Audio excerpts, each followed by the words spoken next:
Welcome to Eyes and Teeth, The Water Rats, Season 8. Ian Richards and I have 456 mutual friends on Facebook.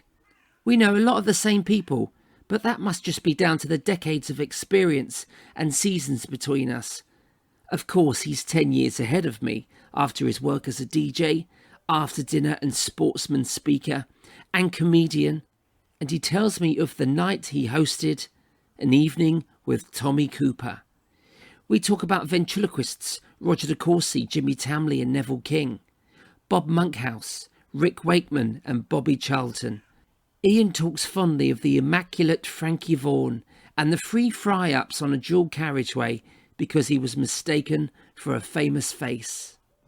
We talk a lot about comedy and show business, especially in these difficult times, but one thing I did get from today was comfort and laughs. Just talking with a mate. It's one thing that has got me through these times, hearing familiar voices. So welcome to Eyes and Teeth, the wonderful Mr. Ian Richards. I remember having a very long talk with Neville King once about he had some amazing views on being a ventriloquist. Yeah, he's genius. In my book, I think half the book's dedicated to Neville because the stories that people come out with are just fantastic. Well, it was just the one thing that stuck out with me. I might manage to get it in, where he said, when I die, he said, I ain't having a funeral. He said, we'll have a funeral for Grandad and we'll invite all the other ventriloquist dolls. That's brilliant. I'm not inviting any people. He said, I don't like people. I'm not a people person. He said, I'll have Nookie Bear there. He said, Lord Charles, Archie Andrews. We went through all the gamut. They were all still alive at the time, Yeah. Obviously Keith and everything. And he went through, he said, they'll all get an invite. So I'm not inviting any humans. That's brilliant. Those ventriloquists are bastards. There is a story about his actual service, and who was it? I know John Boucher was sat near Andrew Van Buren, and they looked at each other, and they were waiting as the coffin come by. They were waiting, and they both knew what each other were thinking. Should I go? Oh, let me out the dog. Oh, let me out. Because Neville would have loved that. He would have planned it himself, about doing the "let me out the box" gag. Yeah, he was quite a character. I'm going to welcome a very special guest to Eyes and Teeth today. Glenn Hoddle says, what a funny man. What a funny man. I know, he said it twice. That's how good this guy is. Would you please welcome to Eyes and Teeth, Ian Richards. I should say, past King Rat. Hello, sir. Oh, that's very nice of you, Steve. Good morning. How are you? I'm very well, thanks. Very, very good in these circumstances. But it's great to finally get to talk to you, like a year later since I've seen you, really, since the Water Rats Lodge. But we've been in contact, really, during the phone, and technology has kept us together. So, but you, Ian, as a professional comedian, after-dinner speaker, charity auctioneer, voiceover artist, you've carved such a reputation within the business, especially the after-dinner market. You must miss it because it's in your blood, isn't it? This travelling and doing gigs and making people laugh.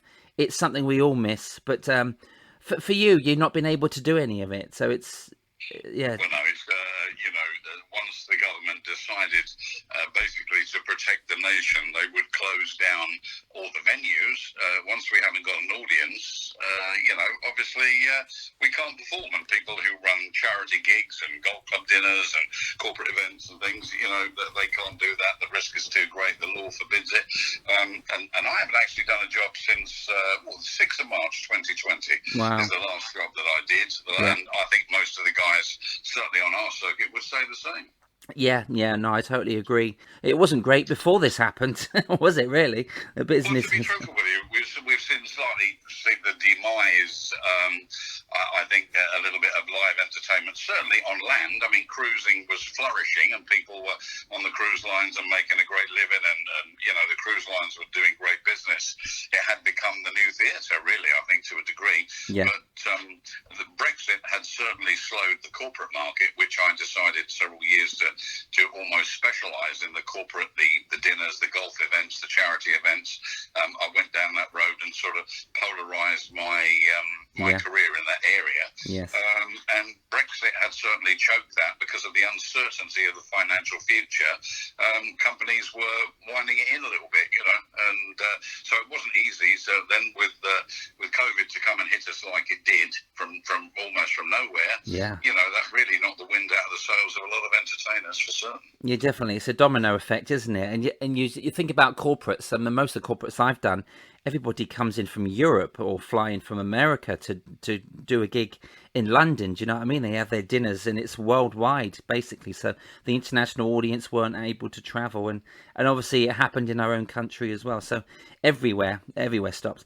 But Ian, I've got you on here because I want to know more about you. I got to know you and meet you within the Water Rats, but you reminded me very recently that we met way before I thought I met you. And so I was roadieing for a ventriloquist called Jimmy Townley. Can you recall the gig that you remember me as a little roadie?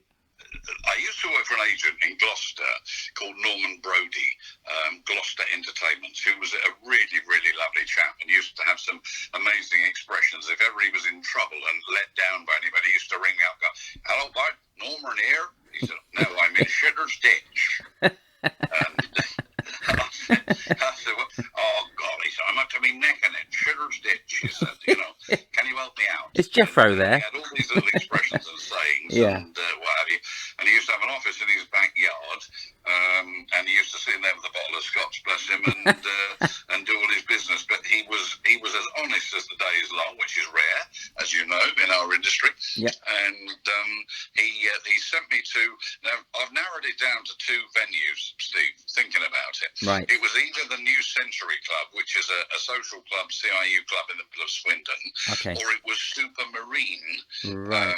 Which is a club on the outskirts of Swindon, which still goes. I think they're still open, such as they can be in COVID times. But it was one of those two. But I remember you with, and I think Jimmy was actually known as Tony Tamley at the time, wasn't he?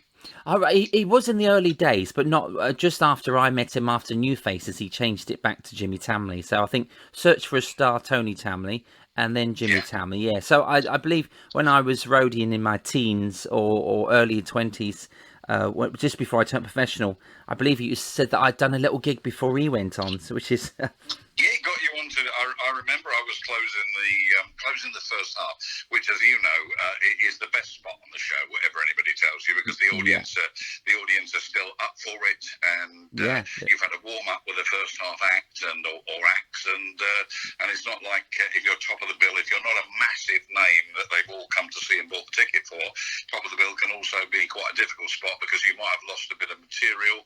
They might be a bit tired. They might be slightly peaking early with alcohol.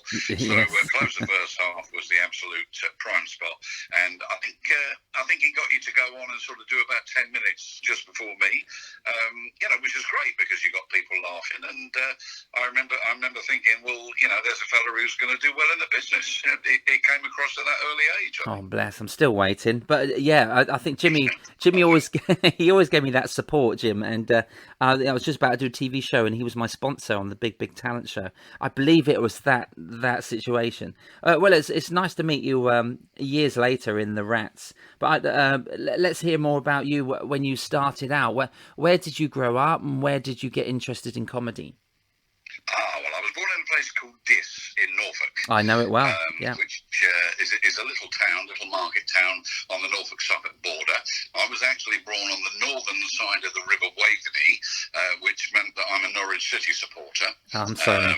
And season ticket holder. Okay. If I'd have been born on the southern side, then I would have potentially been, God help me, an Ipswich town, yeah. And, but such is the rivalry in Norfolk. And I mean, Diss is a lovely little market town. It's grown a lot since I was born there, but it's a very incestuous place, twinned with itself. Yes. And they've got a wonderful town sign in Diss. It says Diss, a town coming into its own. Joking aside, we got all these jokes about web feet and six fingers and interbreeding, and to people from the metropolis, I suppose it might seem like that, but actually we're quite erudite and cultured, Yeah, it's lovely. It's a lovely part of the world. Now, I was, where were we? We went to stay in Beccles a year before last. Everything was a year before last, and loved it because we were actually looking for possibly in the future moving up there. So I was in a shop in Beccles and saying, what are the schools like round here? You know, thinking of the kids.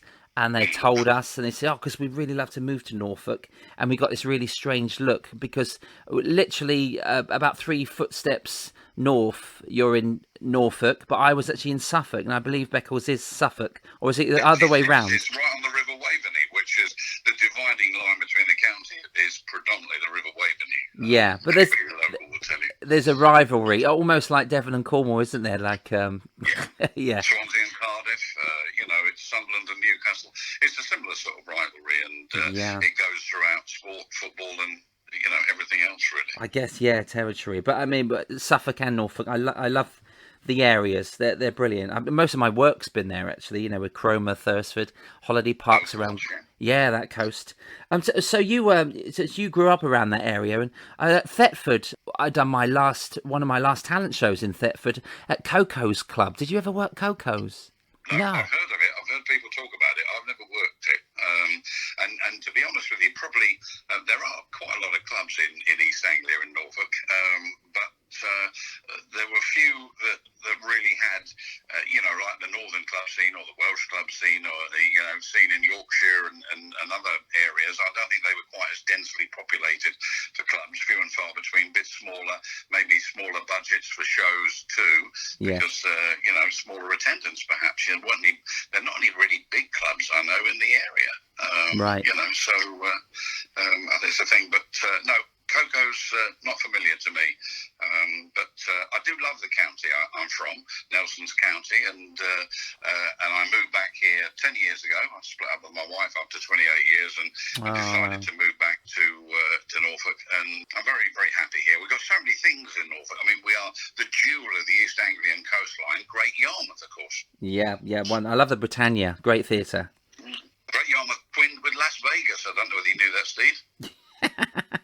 Yeah, no, really. There's always 2 places in the world you can pay for sex with chips. This is true. I was always going to say there's always an ugly twin, isn't there? Yeah, quite. Bless Great Yarmouth. I was born in this. I moved to Norwich when I was 10.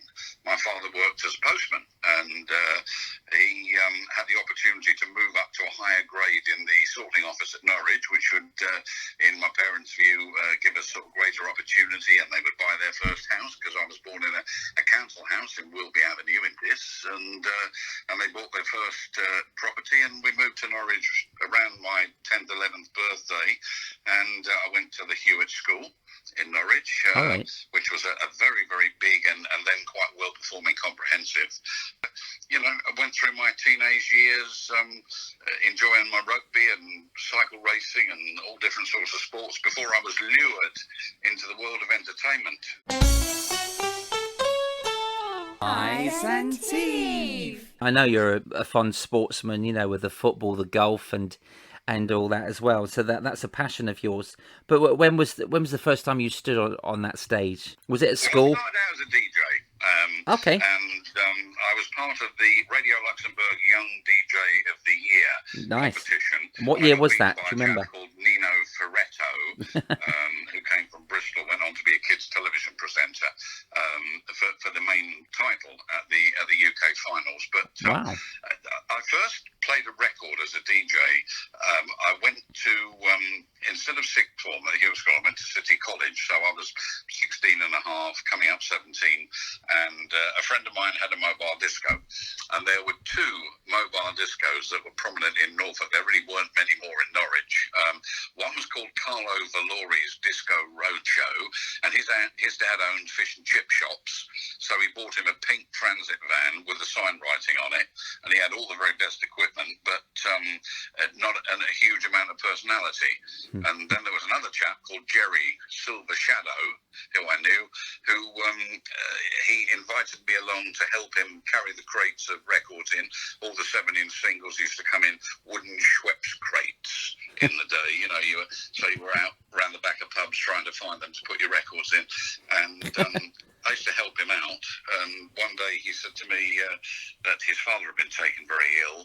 If he set the equipment up, bearing in mind I wasn't old enough to drive and didn't have a van or anything, if he set the equipment up in a local hotel, the Grove Hotel, do I think I could DJ the evening? And obviously I'd been helping him as a roadie and doing 5 or 10 minutes here and there, playing a few records. So I was quite confident I could do that. And then he gave me the big payoff, which was, I will pay you, I'll give you 25 quid. I was doing a Saturday job at the time in Jonathan Trumbull's men's clothiers in Norwich, £8 a day. And so he said, I'll pay you 25 quid. You can have free mild on the bar all night, 27 pence a pint. Quite good old days for a young lad. And the barmaid is extremely accommodating and liberal with her charms. And these were the three things that turned me. I love your delivery in like a true gentleman with you could have described it in a completely different way, but you have fine dialect. She was a great bunk, I'll be honest with you. That's the translation. I didn't find out until later on in the beer cellar, but okay. You'll have to edit that bit. It's like an episode of Shameless. It's turned into. Having done the night, everything went really, really well, and it was super glamorous at the time, just doing a disco in a hotel banqueting suite. I went out and sold 2 hand-built racing bikes, which I had 2 Mercian racing bikes, and I bought a second-hand mobile disco. And very, very sort of cheap and cheerful, and a couple of foul light boxes and some old Garrett SB25 Mark II turntables where you had to put a penny on the head shell to keep the needle on the record from bouncing. And I became a DJ, and nice. It was, and I did 3 gigs. In a pub called the World's End in Mulbarton, which is a little village outside of Norwich towards Wyndham, and a guy came up to me and said, how would you like to do 4 nights a week in my nightclub? I'm the manager of the Samson and Hercules in Norwich, which was a great big Mecca ballroom. Wow. And he offered me, what was a considerable sum of money, cash in hand at the time, and that was it really. I was a DJ. I'd arrived, and this was the most glamorous thing because lads I knew were getting knocked back for not being 18 by the doorman, and they're going, but the bloke in my class at college or school, he's the DJ, and he's only 16 and a half, 17. So, wow, talent shines through. That was the start of it. Oh, contributional. I mentioned earlier you do voiceover work and things, but you've always had a really powerful vocal. So when did this start to be noticed? Have you always had this strong vocal? No, not really. Tell you the truth. At the time, and I think you're a little bit younger than me, probably approximately about 10 years younger than me, Steve. I'm guessing somewhere around there. At the time, the Radio 1 Road Show was really big news, like Top of the Pops was every week. To us youngsters who liked our pop music and what have you, they were big things. And I remember seeing Tony Blackburn on the Radio 1 Road Show, and he had this amazing, yes, Tony Blackburn, Radio 1 here, great music, 24 hours a day, and this sort of fantastic. I thought, that's the voice I need, and I did have a Norfolk accent, so I got the old cassette player, and I recorded myself several times and realised there were certain words that I had to eradicate the pronunciation of if I wanted to be taken seriously. Okay. And it's quite ironic, really, because now having a provincial accent would probably gain you more notoriety than having what would be deemed a sort of BBC Radio 1 or Deep Brown voice. Yes, definitely. The presenters with accents and personality and colloquialisms tend to gain more notoriety, I think. Right, okay. Alan Partridge done well with BBC Norwich, didn't he? With up there. Well, yeah. Yeah, well, that's amazing. He doesn't make me, I'll be honest with you, it might not be popular, but he actually doesn't make me laugh. He's not a person who makes me laugh. Is that Partridge or Steve Coogan? Do you mean the character or the actual comedian? Well, I think I respect Coogan enormously because he's incredibly talented, as you know. His performance in the Stan and Ollie film was brilliant. First class, yeah. Absolutely brilliant. But no, the character, the Alan Partridge character, I think perhaps it's because I'm a Norfolk chap born and bred. There's a lot of sort of implied things in there that are a little bit cliched, I think. And, Sure, yeah, I've just done it myself. I've just done the gags, haven't I? yeah. The 60s jokes. But not my cup of tea. But like you would know, there's sort of, it's very, comedy's so subjective, and you have funny men and you have men who tell funny stories. Yes, of course. And that's the sort of differential. I mean, I think he is a funny man, but that character doesn't hit the mark for me. No, well, everyone has their taste. That you get the Billy Connollys. You could love Billy Connolly, but not love, Ricky Gervais, or the same with Eddie Izzard.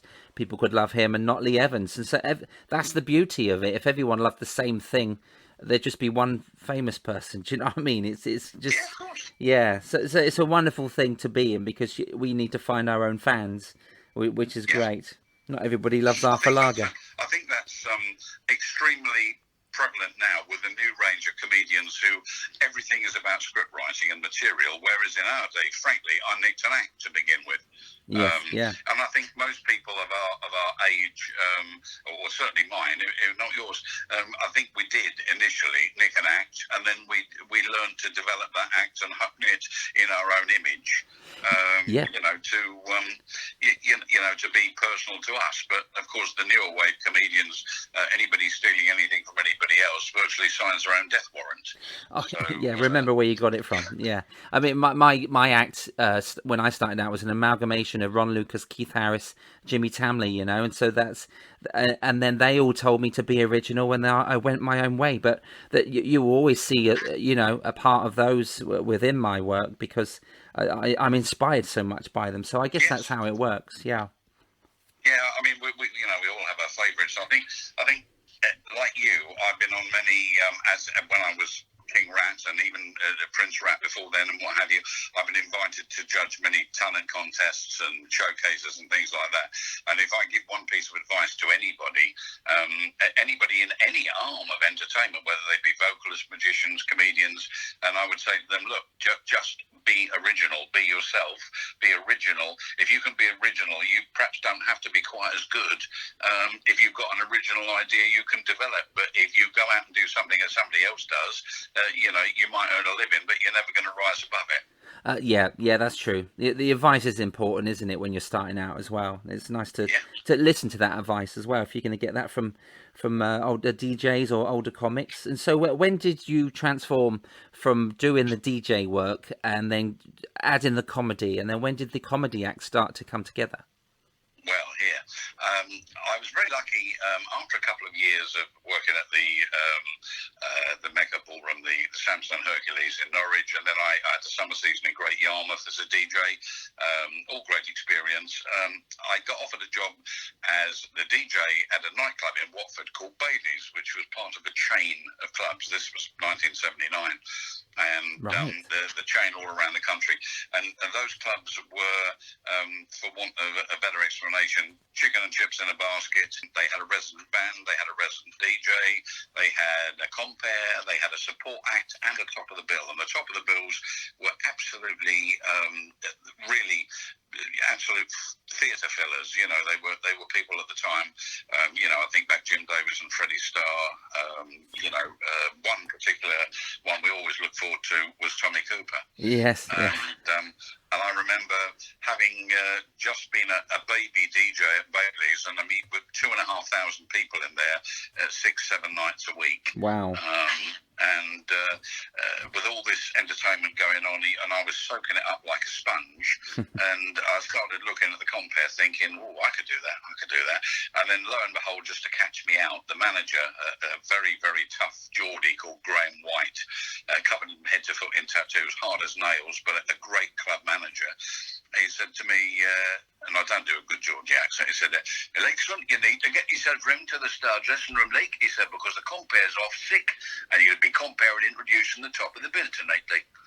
And that was pretty good. Sort of, I was trending a little bit because the top of the bill was Tommy Cooper. Wow.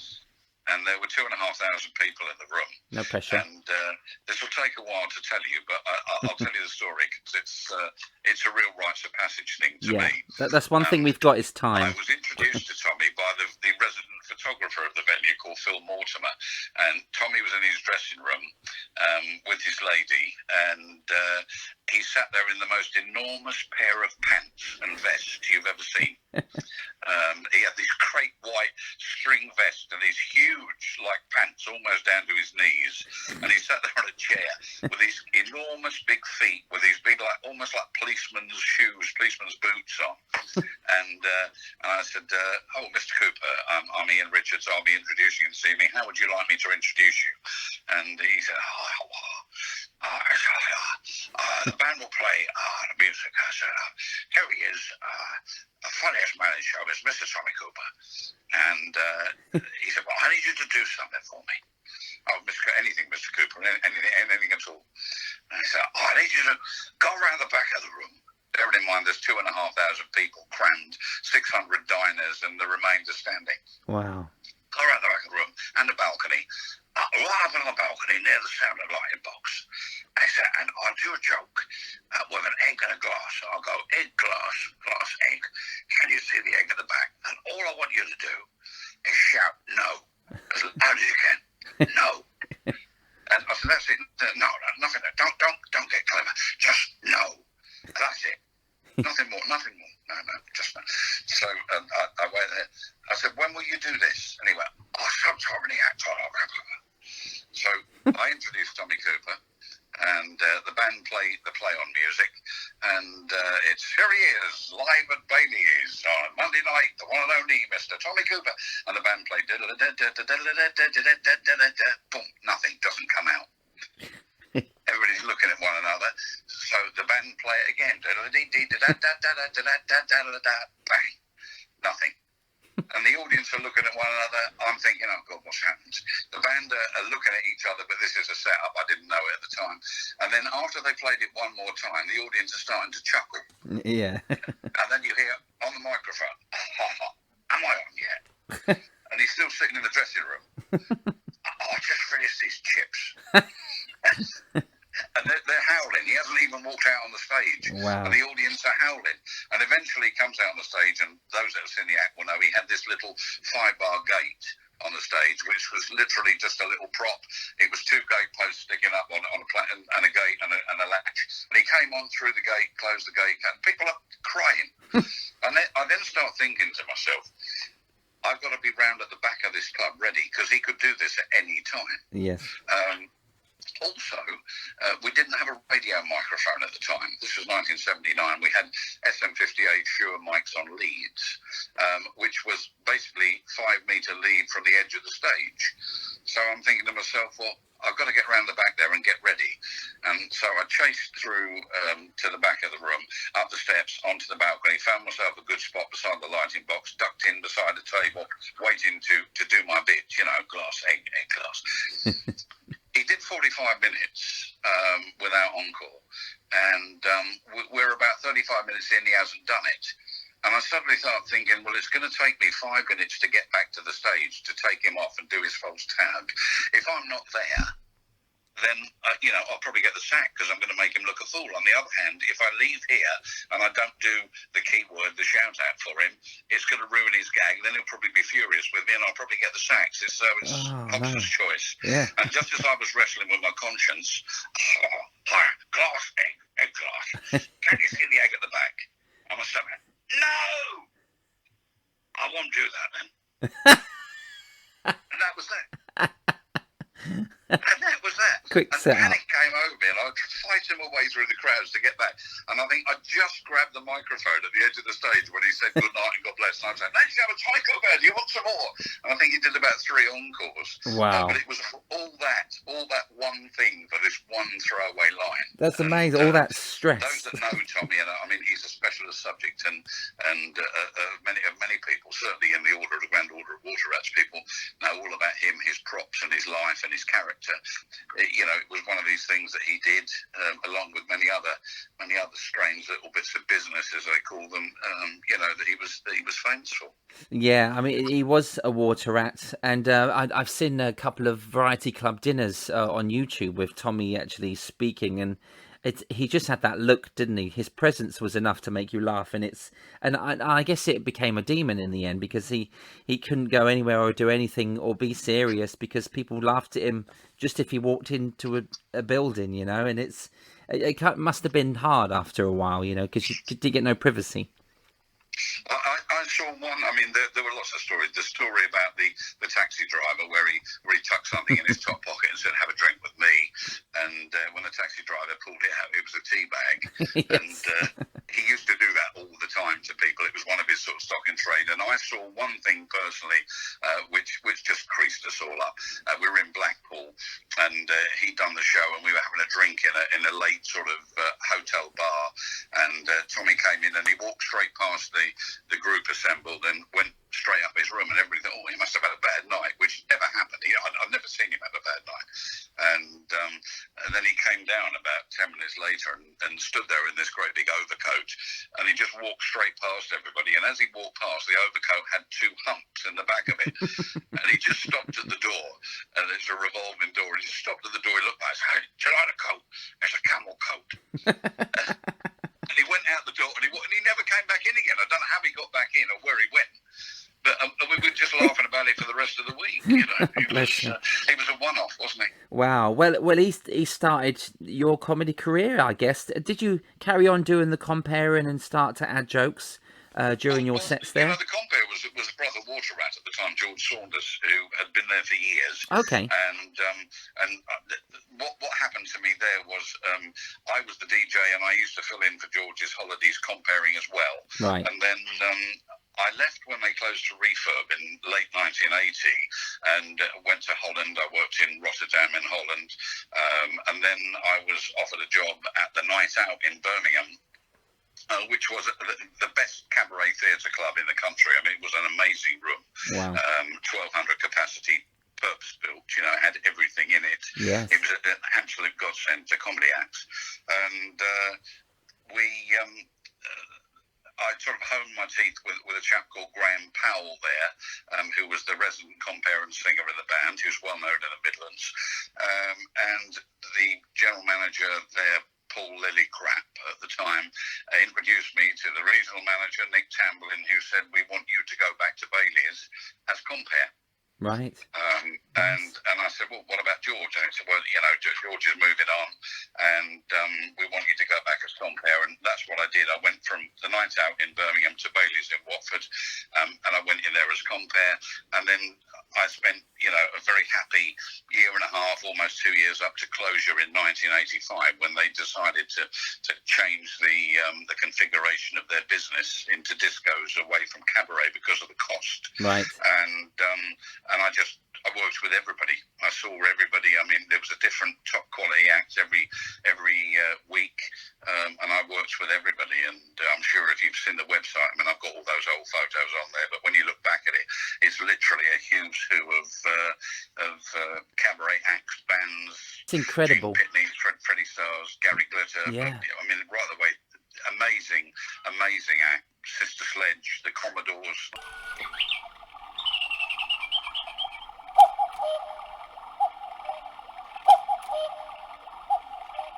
I only really had the pleasure of experiencing Lakeside Country Club in Surrey with our brother, companion rat, obviously Bob Potter, but I never got to see all those other great venues, you know. You had Caesar's, is it Caesar's?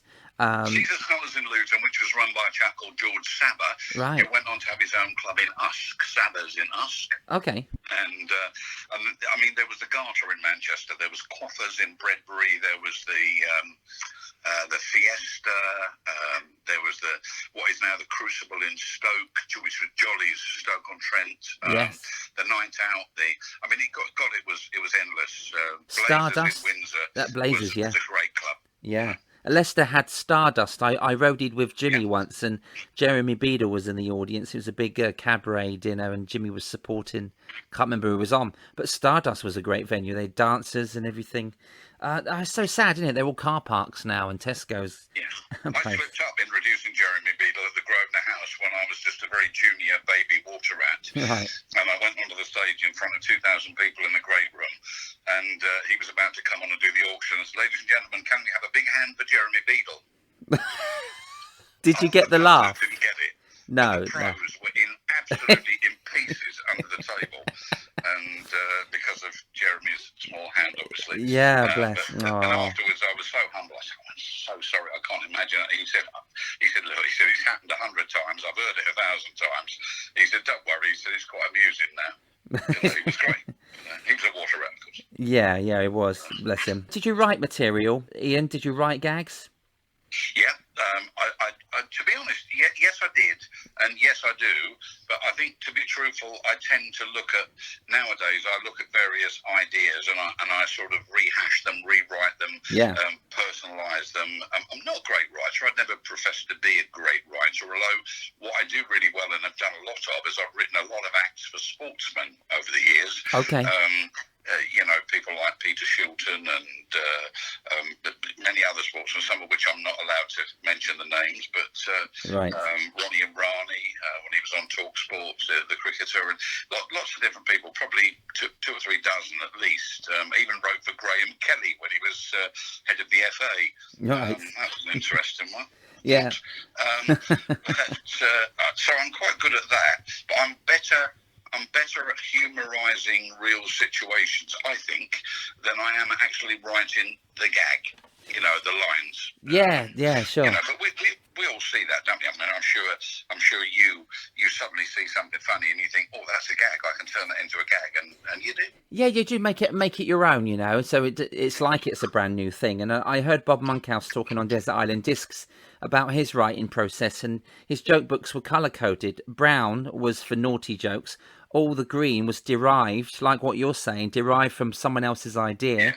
And black needs work, which means it's just an idea I'm going to finish writing the gag. And I've been putting all of my gags and routines I've written over 20 years into files similar to what Monkhouse is saying, where you're separating gags with word association and things. And so you've got a gag for every situation, whether you're doing a golf club or a charity, or whether it's a birthday or something, so it's, and you do, as a comic, you do have to have separate routines. I've seen this wonderful clip of you on your website. It's what got Glenn Hoddle to say "what a funny man" twice, and it's so funny because you rip the room apart. You cater the material around that situation, which is brilliant. And you're doing gags that are not related to it. You know what fits within this dinner situation, didn't you? So you know how to work a room. For me, those particular clips with Glenn, I mean, I have known Glenn for a number of years, and I've done lots of charity things with him and Ozzy. They have a joint charity day, him and Ozzy Ardiles. And he is a very, very nice man who, of course, had just suffered his heart attack about 6 months previously, which was quite, media high profile, and he's a very, very genuine, nice and humble man. Yes. So it was lovely of him to say what he said. What was really pleasing about that video, apart from the fact that, he did say that, and was the fact that the audience was extremely diverse. There were young girls in the audience, there were older people, there were all sorts of, mixed race, ethnicities, backgrounds, everything. It was a real cornucopia of different people. And everybody is laughing at all levels, and nobody is taking offence, because I think the biggest thing we've heard in recent years is somebody saying, not necessarily just for comedians, in life, on Facebook, I take offence at that, I find that offensive, which is something 20 years ago you really didn't hear that often. But what was pleasing to me is that everybody in that diverse audience was enjoying it for what it was. As far as I'm concerned, and call me old school if you will, a joke's a joke. If it's an offensive joke, it doesn't matter who's on the end of it, whether it's a white person, a black person, a mixed race person, or or whatever. It doesn't matter who's on the end of it. If it's offensive, it's offensive.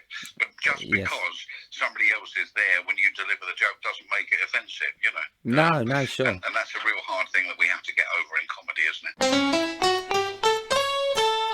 It's down to that night that you're working, the material that you choose, which gets you these reviews. I'm going to read a few out now. This is Ian had a rowdy football club crowd late at night eating out the palm of his hand with hardly a swear word in sight. I look forward to working with him again soon. Peter Shilton, OBE, MBE. He's got all the letters. And you've got another one. A real pro and a great lad to work with. That's a massive brown envelope. Yeah, oh, really? Full of dosh. That's nice. Coins. So a real pro and a great lad to work with. He did everything he could to make my part of the evening sweet as a nut before standing up and storming them myself. Harry Redknapp, football manager, obviously, king of the jungle.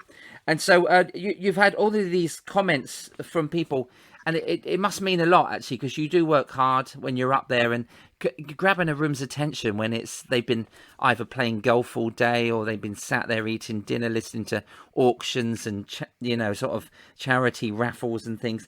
It's such a long process to get to that evening's dinner. So to grab the attention of everybody when you say it's young girls or stag parties almost, and it's not easy to get that attention. But you've got some wonderful things, even without using foul language, and you feel like you don't need to do that because you've got the skills to actually win the audience over. Listen, I swear when it's necessary. I swear, but I wouldn't swear for the sake of punctuation. No. And nowadays, I think I would certainly never use a C-bomb, but I think an F-word sometimes, when appropriate, in the right company, in the right place, with the right audience, it can make a joke a little bit funnier sometimes. But it's as you just said, it's the judgment of knowing when you can do it, when you can't. I've seen you work, and I think you think about what you're going to do before you go in, particularly when you do stuff in our own industry where you've got to be a little bit cleverer and a little bit more relevant, maybe a little bit more topical because they've heard everything before. Yes. And you sit and you plan it out, and you probably have 2 or 3 key things at the beginning that get them on your side and get them listening. And I think that's the way to do it. Of course, the tradecraft that we learn throughout the years, one of the major things, and I've had some good advice from people, but although I've got quite a loud and commanding voice, I'm told, often the way to get people's attention is to not be loud, is to sit off the microphone and wait for the atmosphere to die down a little bit, wait for the ambience to die down, and then speak very deliberately, rather than try and shout over the top, listen up, quieten down, which turns people off sometimes, So we all have these strategies, don't we? And definitely. Bob Monkhouse gave me a great piece of advice years ago, because I lived in Luton for about 20 years, and when I was bringing my family up and when I was married, Bob lived just down the road, just outside of Dunstable, and I had seen him on occasions and been over there, and he actually said to me, you'll do very well on the after dinner circuit. He said, because everybody can hear every word that you say. You're very audible and you deliver well. He said, the one thing you need to learn is, if you want to be successful on that circuit and earn greater and be at a better level, it's not what you do, it's what you don't do. Right. Wow. And I didn't really understand that at the time, but when I considered it over the course of the next few years, he was right. You had to, in that environment, you had to occasionally sacrifice the big belly laugh for something that was more appropriate and be a little bit safer. Yes. And you had to use that judgment to know when to do that. Oh, it's amazing. That was really good advice, which didn't really hit home with me until some years later. We listen to Bob Monkhouse, don't we? Because things he says is very relevant in the business. He also said, comedy is the one job you can do badly and no one will laugh at you, which is a lovely quote. Yeah, lots of quotes like that. They're not laughing now. Yeah. Of course. Yeah, the old classic one. When I started to do the dinners and everything, my father was never very keen. He would have liked me to be a solicitor or something like that, and he made that quite obvious. He was never very keen, and he didn't really take me very seriously for a number of years. And he said at a family wedding once, bloody comedian chucked his life and career away to do that. And I snapped back at him, typical comedy. I said, well, as long as they never muddle our wage packets up, we'll be all right, won't we? And so we didn't talk for a couple of years. And then I took him to a gig at the Royal Lancaster, which was the Variety Stag Night. Yes. And all night long, famous people from the business were coming over and clapping me on the shoulder and shaking my hand. How are you? Saw you at so-and-so. Lovely working with you. Nice to see you. Thanks for coming. And my dad just sat there, and eventually Jeff Hurst came over, and I just done a tour with Jeff and the 66 guys. And my father was speechless. He went, that's Sir Jeff Hurst, haven't you? He's the one that scored the hat-trick in the World Cup. Yeah. Well, you know him. I said, yes, Dad, I've just been working with him for about 3 months. And it was at that point that he sort of suddenly realised maybe it was a little bit more serious than he'd originally thought. It was a bit of a sort of light bulb moment for him, you know. But these people, as you know, because you've worked with them all too, I think the bigger the star, generally speaking, the nicer the person and the more humble they are. Yeah, definitely. You get to find that, and it is humbling. It must be very hard to not have your dad's support in those couple of years leading up to that moment, though, because I remember starting out, and I always trying to get my dad to say I'm proud of you. You know, it's happened since, but it took a while for him to say it. You know, and I know he's proud of me now, but you just want that recognition of your father, don't you? That father figure to say, Go on, son. I want you to do well. And He's never said it to me. No. He's 87 now, and he's never said, "I'm proud of you and what you've achieved, King Rat," and things like that. You know, whether they meant very much to him, he did realise the sort of brevity of the circles that I was fortunate enough to be working in. Yeah. But he's never ever said that, and yet other people have said to me, "You know, he's very proud of you." But I would just like once before he passes off this mortal coil, I would love him to say, "I am proud of what you did." But in his day, it was all stiff upper lip. His father was in the war. He didn't know him until, you know, he returned home from the war, and you know, it was all a different sort of world of keeping. You never wore your heart on your sleeve. You know, it was all very stiff upper lip type thing. You know. Yeah, I'm sure. I'm sure that Jeff Hurst moment was his way of saying, "Wow." You know, so I guess you've got that, which is there's another wonderful story, and I don't want to draw you away from where you want to go with this, but no, of course. I must tell you that about the World Cup guys who, I mean, several of them have passed recently, terribly sad, and you know, it is age and it is inevitable, obviously, but I mean, you know, what they achieved was marvellous, and they were wonderful to work with, and I was working individually a couple of years ago with Bobby Charlton, and Bobby was the only one of the guys that actually didn't do that tour. There was some politics there with his brother Jack, and he didn't do the tour.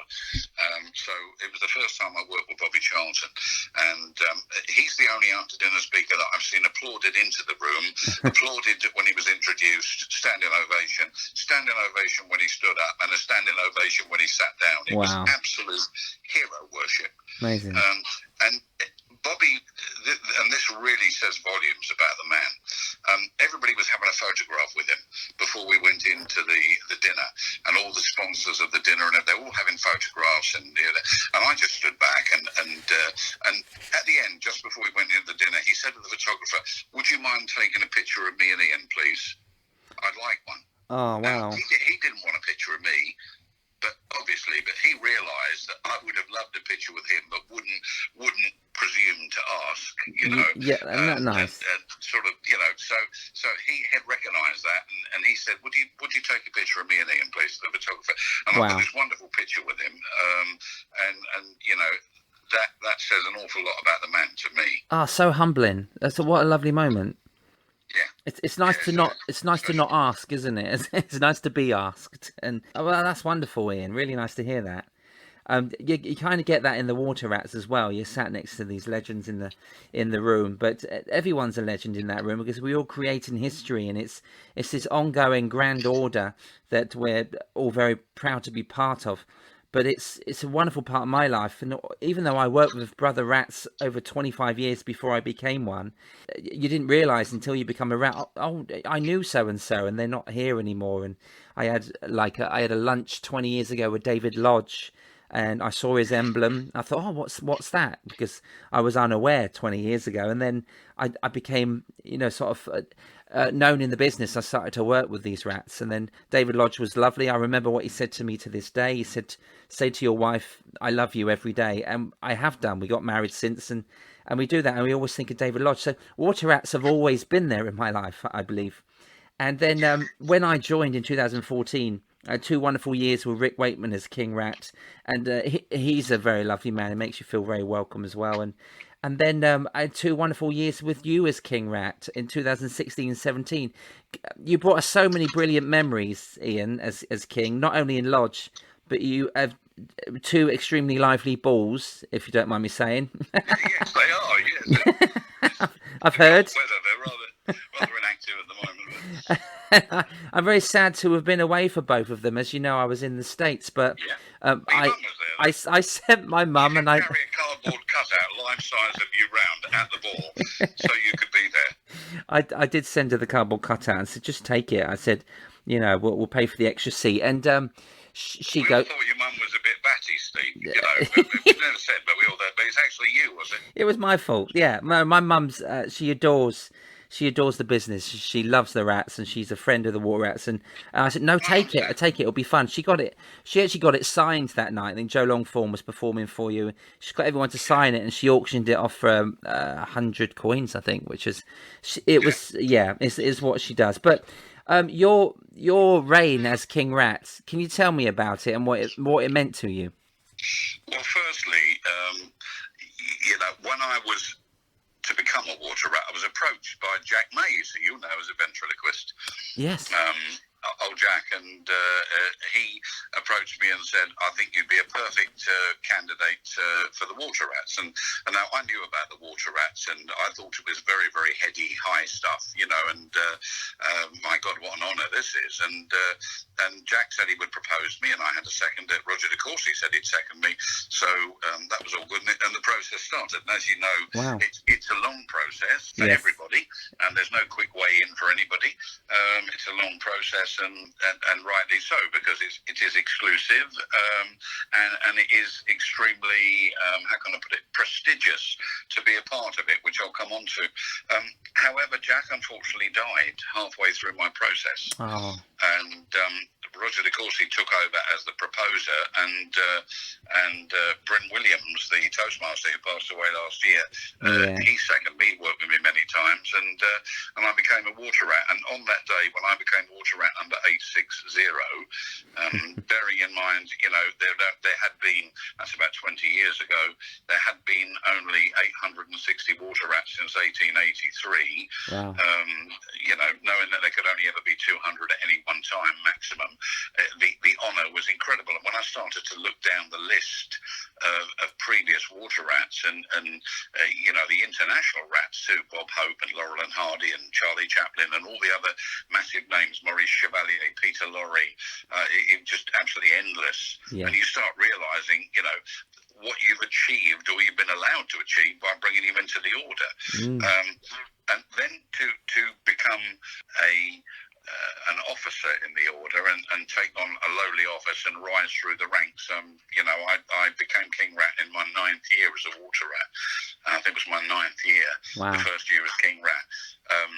It was great, and it was based, I believe it was based on the fact that I sort of probably had the measure of a person who could stand there and do the job, but also I'd worked very hard, charity fundraising, and I've been in the business for a number of years, and so I sort of, without being conceited, I sort of felt that, I had worked hard for it, but I was honest enough to realise that if the business hasn't changed, my name wouldn't have been highly enough regarded in social media, well, not social, in media terms, media profile, to probably have achieved King Rat, bearing in mind, past King Rats, your Les Dawsons and Burt Whedons, and everybody who was King Rat was a big name, in the day, Paul Daniels and back beyond, for forever. They were all big names, Danny LaRue, people like that. So perhaps had I have come along 20 years sooner, I'd never have made King Rat because I didn't have a high enough media profile. But I'd like to think that I gave it my all in the 2 years that I was King Rat. The one, fixed year and the second year I was offered as King Rat. And with the great support of Brother Rats and around me, had 2 good years for the order. Right, it was a great time, really was. But you've only got to stand there, Steve, and look at the board of officers, and you're on that board, and you realise what's gone before you. And it's just staggering. The legacy of the order and its members is staggering, isn't it? Oh, it's incredible. It is wonderful to be part of. You were a great Prince Rat as well. You have to be Prince Rat before you become King Rat, but you were great at being Prince, and I think they see that in you. I had to be because obviously Rick was hugely high profile, lots of tours in. So I had to really sort of, as a deputy, step up to the plate. And Rick couldn't attend everything because he's the most in-demand guy. You probably realise when you're with him, Yes. he everywhere he goes, everybody knows him. People stop him, and he's he never says no to anything either. And I've often said to him, Rick, don't be the most popular man in the graveyard. It's great that you do all this stuff, but take some time for yourself. But I had 4 incredibly busy years with it. Rick was brilliant. I'll just tell you a quick story about Rick. I live about 17 miles away from Rick, so I used to pick him up because he was exhausted at the end of the week to bring him down to lodge. And I used to pick him up on the way, and we drove in. We sometimes picked Ian Lavender up on the way too. Oh yes.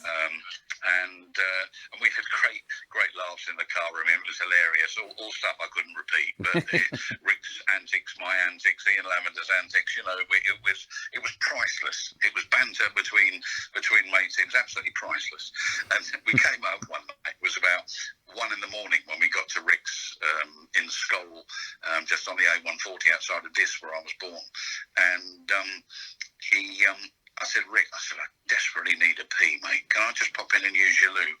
And he went, oh, of course you can. Come round here. And he walked me around his garden. And I said, is your toilet here? He went, no, my compost heap. He said, if you could have a piss on the compost heap, he said, because it helps break it down, and I'll put it on my vegetables. And we both stood there at 1 in the morning, peeing on his compost heap, steaming away on a freezing cold evening, piddling on Rick's compost heap. So whenever I have a memory of Rick, it's us standing there at the compost heap. Have you ever been round for a roast dinner to try out his vegetables since then, or not? Or have you steered away? I've actually never been round for a roast dinner. But Rick's Twitter and his text messages to me, I ought to put them into a book because they're hilarious. He said, he put one once, he said, last night, came in late from working on a concert at the Albert Hall, decided to make myself a nice stew. He said, so I've got some parsnips, Brussels sprouts, he said, leeks all out the garden, swede, he said, and liquidize them, he said, and boiled them all up. He said, seasoned, he said, and I had 2 big bowls before going to bed. He said, this morning I boarded the train in Dis to go up to London for a Masonic Lodge of Instruction meeting, and he said, and I sat in the first class compartment. He said, several stops later, the compartment began to empty. Several people got off at Ipswich. I'm not entirely sure they wanted to. He said, you can thank the stew for that. Oh dear! And talk about a leak in the garden. Yeah. But he's the loveliest of men. He is the most generous and loveliest of men, and I'm very, very honoured and proud to have spent quite a bit of time in his personal company, and I have many happy memories of those days. Oh, and yeah. We still do that. Yeah, no, it's incredible. You and Rick have been so nice to me and welcomed me really, really nicely into the order. So thank you for that, Ian. It's been. Well, you've been a great rat, and thank you.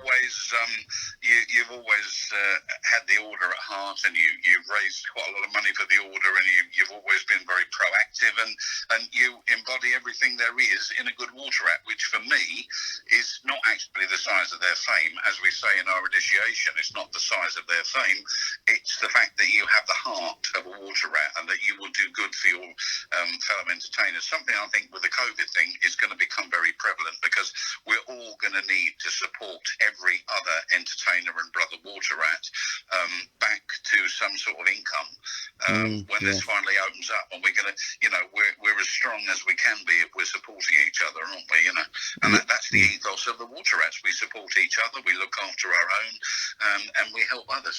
I mean, if you look at the mission statement of the order, it's benevolence to our water rats and widows of water rats. It's money into charities we support, like Great Ormond Street, the Bud Flanagan Leukemia Appeal, and then it's the personal awards that we make to worthy cases that are all checked out and means tested to help people, predominantly in our industry, who are on very unfortunate times. Yeah, definitely, and we're also linked to the Brinsworth House as well. When you embrace that, I think that is the heart of a good water rat. Yeah. Oh, well, bless you for saying. And speaking of raising funds and things, very happily performed at one of your golf events over in Norwich, and that was an incredible event that you put on. But you've done this many times and raised quite a lot of coins for the order. Yeah. Can you tell us about your golf event and hopefully be able to go ahead again soon? Well, the Ian Richards Comedy Classic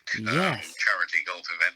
I mean, the former manager of Royal Norwich, Phil Grice, who's been a great friend of mine for 30 years, we first did this for the Comedians Golfing Society back at Sprowston Golf Club in Norwich as far back as 1994. And then we resurrected it at Royal Norwich when I became Prince Rat. And we actually had six years of this golf tournament at the old Royal Norwich Golf Course, which is now effectively closed and moved to a new multi-million-pound luxurious home down the road. Unfortunately, since that move, we've not been able to have the golf tournament because of COVID, and the move killed 1 year because it wasn't appropriate to have it in that year. Yeah. I'd like to think we could put it back on at some time, but it requires sponsors and it requires commitment and drive from the people in the golf club as well as us. But I mean, those events are talked about in Norfolk circles, and they will go back and tell you who appeared. I mean, some of the top of the bills we've had, have been absolutely fantastic. And the guys that have come along and did great spots. I mean, Paul James, who passed 2 or 3 years ago, one of our Water Rats comedian and presenter on BBC Radio Kent, he drove all the way from Folkestone to Norwich to do 10 minutes and then drove back to Folkestone again. That's the commitment of the acts that supported us. Yeah, amazing.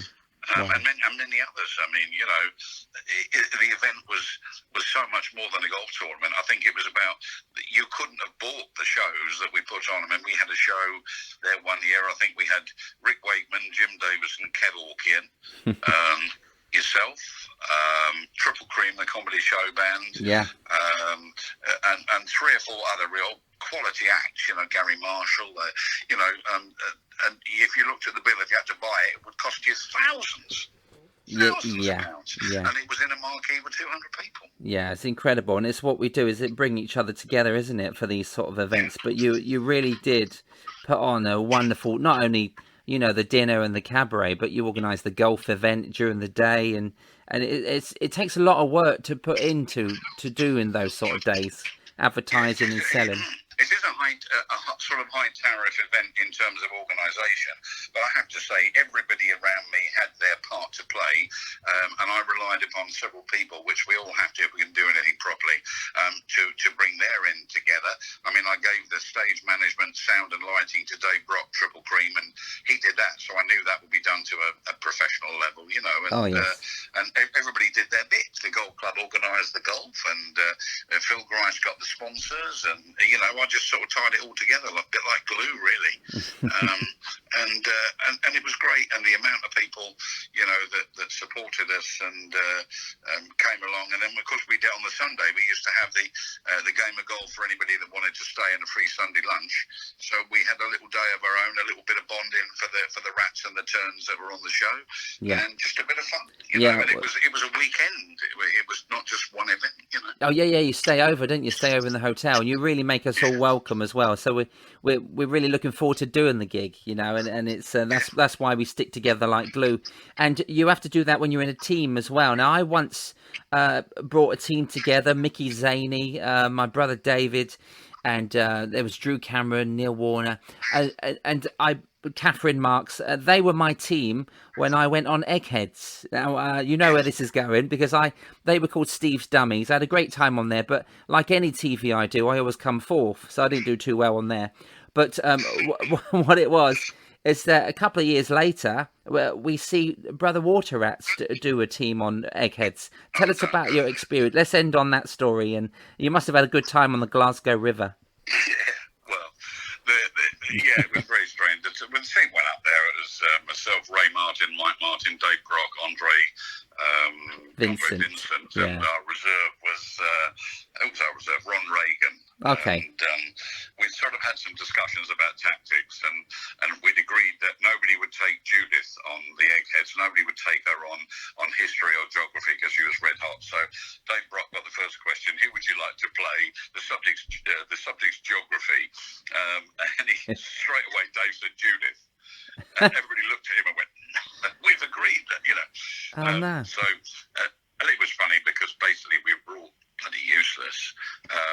Dave, I don't think Dave got one correct answer out of three. Andre Vincent didn't either, and he accuses me of sacrificing it because he said, "Oh, politics." He said, and who'd like to play politics? And Andre said, "Oh, I think Ian would." And I said, "No, I know nothing about politics, Andre. That's down to you."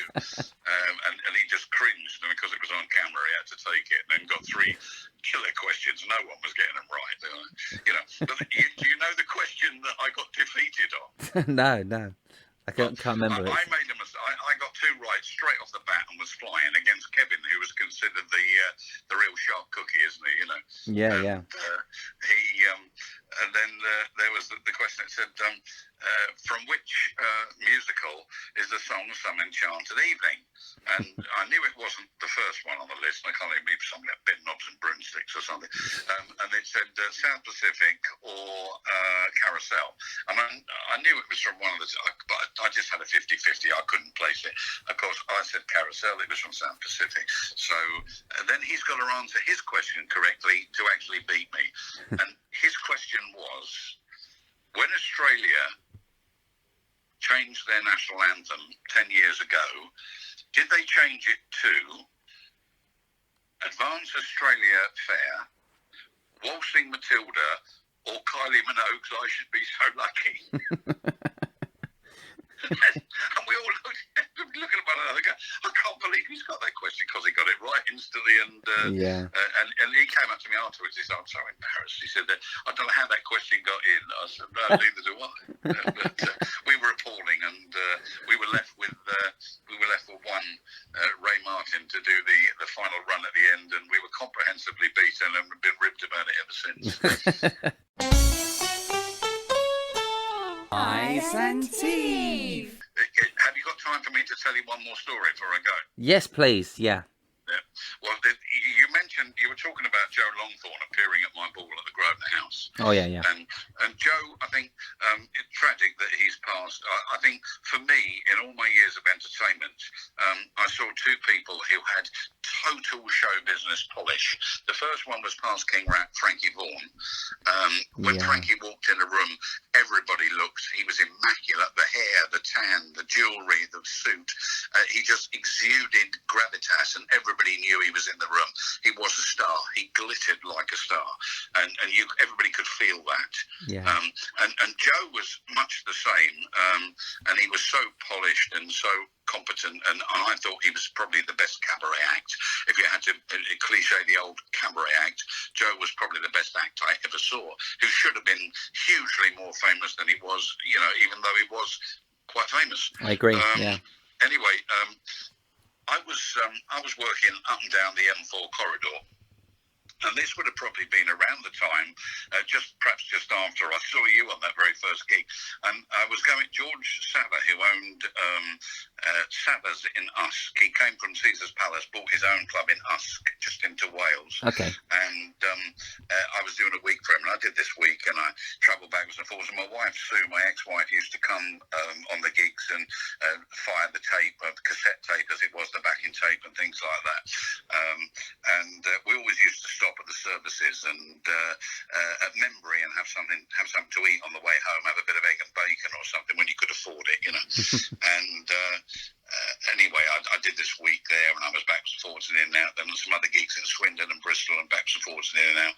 And we went in one night coming back from Bristol, and all the women were sort of talking behind their hands behind the counter, the assistants, the sort of waitresses and table clearers, and she said, this one woman said, "It is you, isn't it?" And I said, "Yeah, it's definitely me." So she said, "I love your act." She said, "We saw you the other week down at Sabbath's in Usk." She said, "You were so good. What a lovely voice, and how funny you were." I said, "Well, I'm very humbled. Thank you very much. I'm glad you enjoyed it, And I went to pay for my 2 fried breakfasts, my 2 pots of tea and orange juice. And she said, "No, that's all right. Have it, love. Have it. There's nobody about you. Have it." And this happened 4 or 5 times in the next few months. And they were all whispering until it came towards Christmas. And I went in there one evening. She said, she said, "I'm glad you're in, love. Would you just sign this for me?" And she pulled an LP of Joe Longthorne.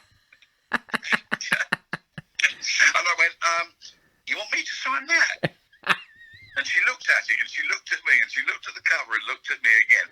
Now, I did have sort of short blonde hair and was about the same size as Joe. I was a little bit thinner then, and so I immediately knew the mistake she'd made, and she then suddenly twigged the mistake she's made, and she went up to tell the other women, and I went down the till, and I was expected to be waved on, and she went, "That'll be £14.50, please." Plus the other 5 mils. Yeah, and she never spoke to me again. Every time I went in there, they scowled at me. It's as not. if I'd done something wrong. Yeah, well, I think it was the hair. Did you think it was the hair? No, it'd been cut by then. I did have the really? mullet for the first few years of my life as a comic. I had the mullet, the Pat Sharp mullet. Yeah. But it had been cut by The then. DJ I mullet. think her hair was quite similar, and what have you. But no, it was. I would never ever say that I could be professionally mistaken for Joe Longthorne. The quality of his voice is far above the quality of mine. Yeah, well, your speaking voice is good quality. Did you ever tell Joe that story? Yeah. Oh, you did. You got to tell it. Laughing. I told Joe and his partner actually after the ball, when he did the ball for me, where he was quite poorly. Actually, I mean, he wasn't on top form. He was really suffering, and his illness was swamping him, to be honest. And so sad. I told him and Jamie afterwards, and they laughed, and he took it in very good part. But oh, bless. Well, it's nice you got those memories, though, Ian, and you've created a lot of memories for us today. Thank you so much for being on the show, mate. I appreciate it, and we can't wait to see you again in the next couple of months, because I believe it's all fingers crossed, all going to come back, and we're just hoping, mate. We're hoping to get a Water Rats Council meeting on the 23rd of May if everything stays as it is, and we're hoping shortly after then, if nothing comes to prejudice it, no new variant or anything, and the rules are relaxed as we're expecting they might be, that we can get brothers back in lodge, and hopefully that is the case, and we can enjoy that camaraderie which is so special to us water rats, and we can all start earning a living again, because there's a lot of people out there who are completely on the edge, and they've come to the end. Most people had some rainy day money, but I don't think many people had rainy 18 months of money, did they? Oh, certainly not. No, I think we've had enough now. I think we're ready to go back, and that's definitely what we need for our mental stability. But I'd like to thank so much to Ian Richards for being on the show. Past King Rat, thank you so much for being on Eyes and Teeth. Enjoyed every minute of it, mate. Lovely to chat to you, and look forward to seeing you in person very shortly. Thanks so much. See you in King's Cross. Cheers, Steve. Eyes and Teeth. Thanks, Ian. To follow up on Ian Richards or book him, check out his website at www.ianrichards.co.uk and Facebook page. And you can find him on Facebook. Today's comedy quote comes from Tommy Cooper. My wife had a bad habit of biting her nails, but I cured her. I hid her teeth. I went window shopping today. I bought 4 windows. Last night, I slept like a log. I woke up in the fireplace. I haven't got an ad-lib for people throwing bread rolls at my hat. Gambling has brought our family together. We had to move to a smaller house.